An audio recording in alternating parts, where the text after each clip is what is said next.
início de julho, a Islândia anunciou que os resultados de seus testes com redução de jornada de trabalho foram um sucesso esmagador. Vários trabalhadores do país passaram a ter uma semana útil de apenas 4 dias e sem uma redução de salário. E, segundo os pesquisadores, na maioria dos locais onde esses testes foram promovidos, a produtividade não mudou ou até aumentou. E a Islândia, aliás, não é o único país que está realizando experimentos com redução de jornada.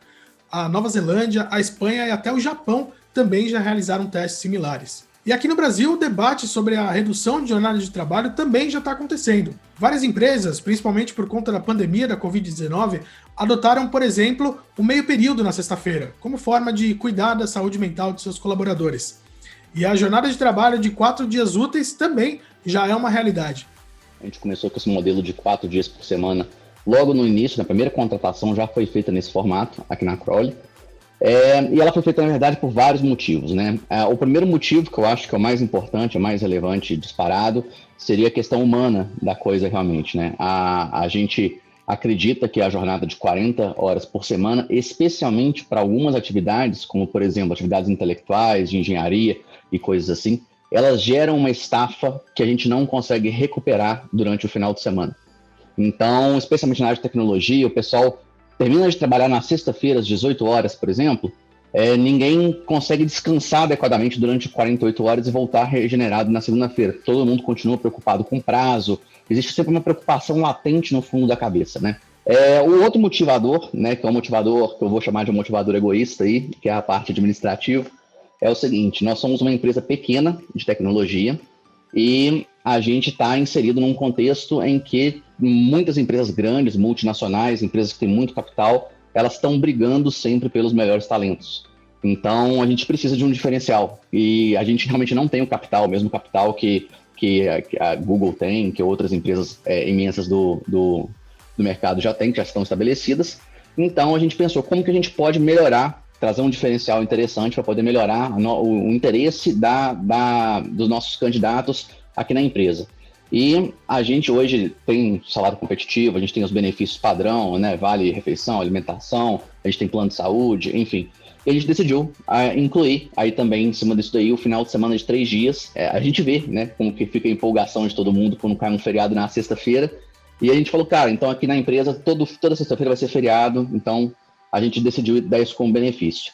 Isso deu muito, muito, muito, muito certo, deu extraordinariamente certo, tá? Tanto é que quando a gente abre vaga hoje, divulga, a gente dá um destaque bom para a parte do final de semana de 3 dias, em questão de 48 horas a gente tem 200, 300 currículos, e são currículos de qualidade para a gente poder avaliar. Depois que a gente contratou, a gente percebeu um outro diferencial, cara, gigantesco, que foi o seguinte: a empresa de tecnologia tem muita rotatividade, né? Hoje o desenvolvedor não precisa nem procurar emprego, ele só fica parado e existir no LinkedIn que as pessoas procuram ele, estão sempre assediando, com proposta, vamos participar de um processo seletivo aqui e tal, e eventualmente a curiosidade leva melhor, né? Então, na área de tecnologia sempre tem uma rotatividade muito alta.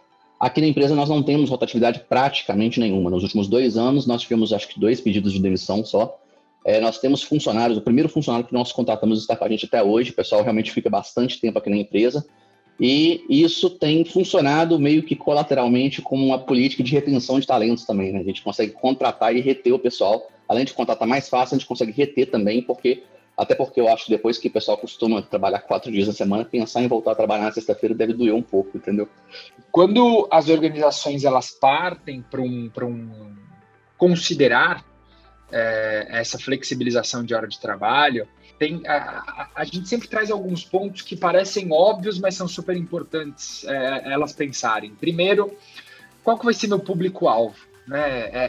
É quase que intuitivo pensar na área de tecnologia, mas talvez não seja tão intuitivo pensar num call center, né? E pode ser que num call center, num primeiro momento, para a organização entender quais são os impactos, seja menos crítico e o impacto seja mais fácil de mensurar do que num time de tecnologia que é tão crítico. Só para dar um exemplo de como é importante você entender quais são as tipologias de atividade numa empresa que tem maior ou menor facilidade para você implementar isso. Segundo, pilotar, vai testar.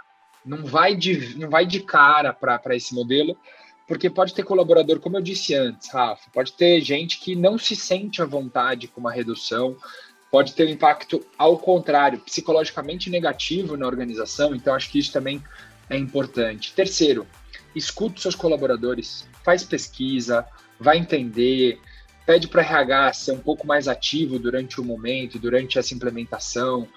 O que funciona, o que não funciona, está vindo resultado, não está vindo resultado. A principal recomendação para trabalhadores, e mesmo para empregadores sérios, é de que o jogo fair play, né, o jogo limpo, deve ser, tanto quanto possível, traduzido em compromissos escritos, né? Isso confere previsibilidade, isso confere transparência, né? E isso documenta empregados e empregadores com os objetivos que estão sendo perseguidos com aquele tipo de alteração. Porque, na medida em que isso é colocado no papel, fica claro o que foi dito ao empregado do ponto de vista dos objetivos perseguidos com aquela mudança, né? Se os objetivos foram verdadeiramente de redução de jornada, de redução do tempo presencial mediante teletrabalho ou de outra estratégia qualquer de distribuição do tempo. Então, o que é, digamos assim, combinado no fair play, no fio do bigode, deve preferencialmente ser convertido num papel para que ambos tenham a comprovação daquilo que foi tratado, daquilo que foi apalavrado, porque o tempo tende a tornar difícil você resgatar efetivamente os objetivos que foram expressos de lado a lado quando essas alterações são efetuadas.